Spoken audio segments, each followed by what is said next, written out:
বাংলাদেশকে নিয়ে নতুন করে ষড়যন্ত্র হচ্ছে কিনা সেই শঙ্কায় আছি আমরা। কারণ ইতোমধ্যে বাংলাদেশে এমন কিছু স্পর্শকাতর ঘটনা ঘটেছে যেটা নিয়ে আমরা ভাবছি যে বাহির থেকে কেউ বাংলাদেশ নিয়ে নতুন খেলায় মেতে উঠেছে। চলছে নতুন রকমের কোনো ষড়যন্ত্র। সাম্প্রতিক কালের কিছু ঘটনা সেদিকেই ইঙ্গিত বহন করছে।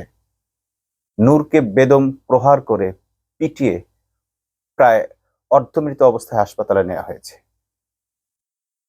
তাকে যেভাবে পেটানো হয়েছে তাতে মনে হয়েছে তাকে হত্যা করাই উদ্দেশ্য ছিল। এরপর আরো কিছু ঘটনা আমরা ঘটতে দেখলাম। মানুষ ঘর থেকে বের হয়ে সন্তানের লাশ দেখতে পেয়েছে।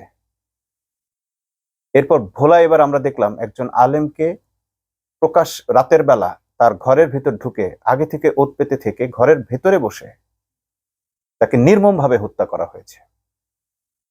মারাত্মকভাবে তাকে জখম করা হয়, এলোপাতাড়ি কোপানো হয়, রড দিয়ে তার বুকের ভেতর ছিদ্র তৈরি করা হয়, প্রচন্ড রকম নৃশংসতা দেখিয়ে হত্যা করা হয়েছে।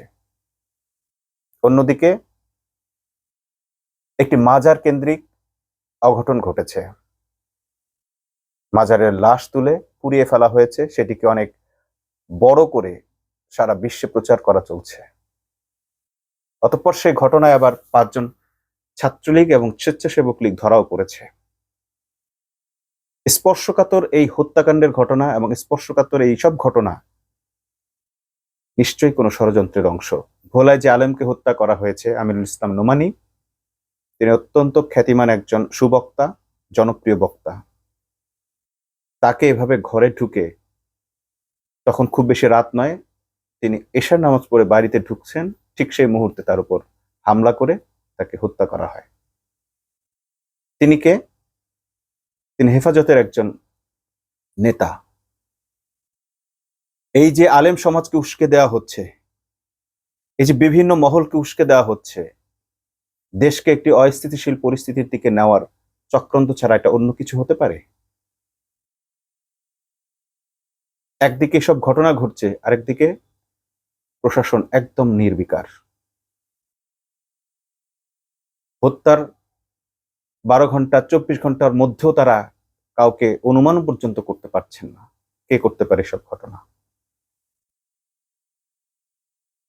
এত দুর্বলতা আমরা প্রশাসনের আগে কখনোই দেখিনি।